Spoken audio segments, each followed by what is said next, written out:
Hi, minasan konnichiwa. O genki desu ka? So, in this video, ituturo ko sa inyo kung papaano magtanong ng equivalent word ng isang word into another language. Of course, in Japanese. Okay? So, this is the pattern we are gonna use. Ito yung words or sentence na itatanong mo, and then wa, language de, nan desu ka? Words or sentence na tinatanong mo, wa, and then kung anong language, de, nan desu ka?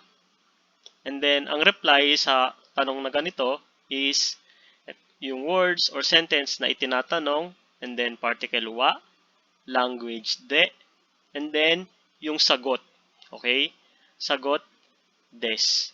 Yung sagot na to, ito yung equivalent word ng word na to sa language na to. Okay? Parang sa atin sa Filipino or sa Tagalog, halimbawa nagtatanong ka, ano sa English yung mansanas? Diba? Sa Nihongo, ano sa Nihongo ang salamat? Ano sa Nihongo ang thank you? Okay? So, of course, in Japanese, meron din silang ganon. Okay? So, ang particle naman na mga gagamitin natin in these patterns are wa represents topic marker, de represents tools or method marker, and particle ka, which is yung ating question marker. Okay? So, ito yung sample natin, okay? Sample sentence. For example, yamete wa eigo de nan desu ka? Ang ibig sabihin nito is, what is yamete in English? What is yamete in English? Okay? Yamete wa eigo de nan desu ka? Okay? So, ito yung word na tinatanong mo, and then kung ito yung kung anong language, eigo, which is English, and then nan desu ka? Di ba? What is yamete in English? Yamete wa eigo de nan desu ka? And then ang reply niya, okay? Yamete wa eigo de stop desu.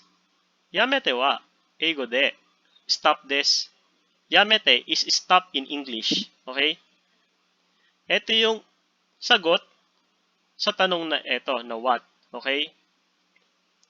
Ito yung equivalent word ng word na to sa language na to. Okay? Ang equivalent word ng yamete sa English ay stop. Okay? Kaya naging yamete wa eigo de stop desu. Okay? Yamete wa eigo de stop desu. Ito pa yung ibang sample natin. Okay? For example, sugoi wa eigo de nan desu ka? Sugoi wa eigo de nan desu ka? Ang ibig sabihin ng tanong na to is, what is sugoi in English? What is sugoi in English? And then, ang reply niya or ang sagot sa tanong na to, diba? Sugoi wa eigo de amazing desu. Sugoi wa eigo de amazing desu. Okay?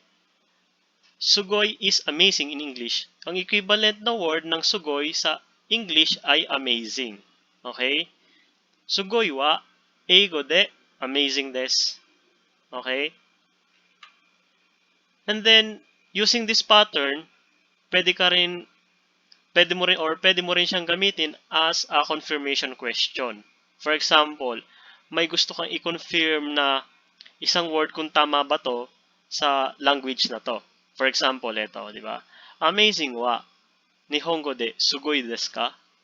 Amazing wa Nihongo de sugoi desu ka? Okay? Ang ibig sabihin ng tanong ito is amazing in Japanese is sugoi? Tinatanong dito kung ang amazing ba ay sugoi sa Japanese? And then ang reply niya, Hai, amazing wa Nihongo de sugoi desu. Hai, amazing wa Nihongo de sugoi desu. Yes, amazing in Japanese is sugoi. Okay?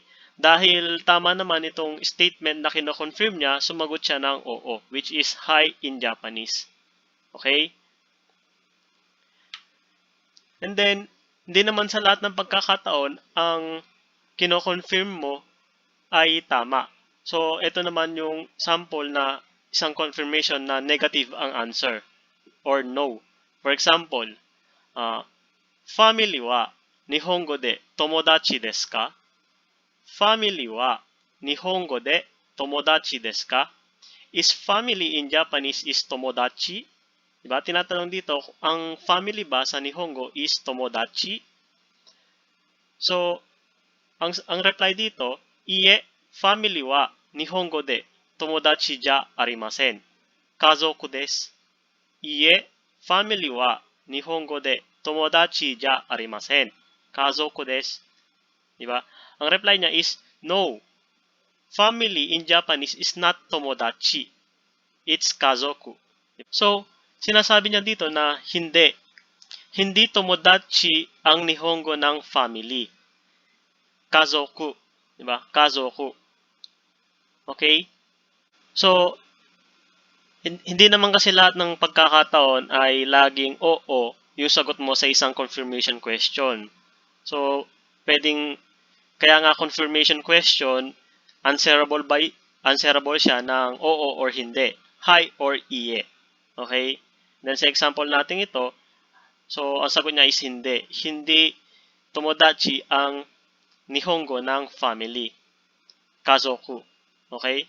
Iye, family wa Nihongo de tomodachi ja arimasen. Kazoku desu. Okay? Or pwede naman direct answer ang sagutin mo. Hindi mo na pwede, kahit hindi mo na sabihin na to, iye, family wa Nihongo de tomodachi ja arimasen. Kazoku desu. Pwede mong sabihin na iye, kazoku desu.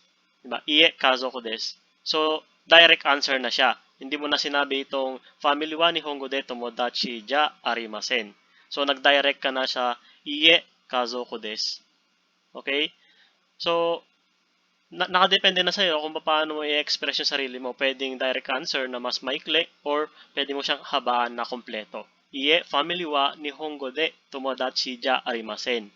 Kazoku desu. Or, pwede mo sabihin na iye, kazoku desu. Nasa sa'yo na lang yon. Kasi, pwede naman siyang iye, kazoku desu na lang kasi understood na eto na siya. Kasi eto na yung topic or eto na yung topic na pinag-uusapan nyo nung speaker. So, understood na niya.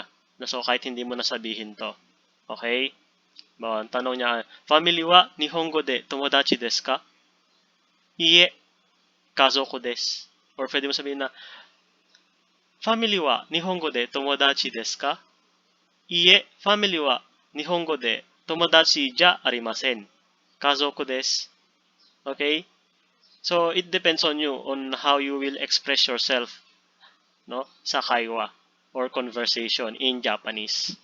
Okay? So, that's the end of this video and I hope na may natutunan kayo dito sa video ito and kung hindi pa kayo nakaka-subscribe sa channel na ito, please click the subscribe button and notification bell below and like this video. And also, pwede nyo rin i-follow yung ating Facebook page which is yung yen-yen21. Ikakabit ko na lang yung link sa description below.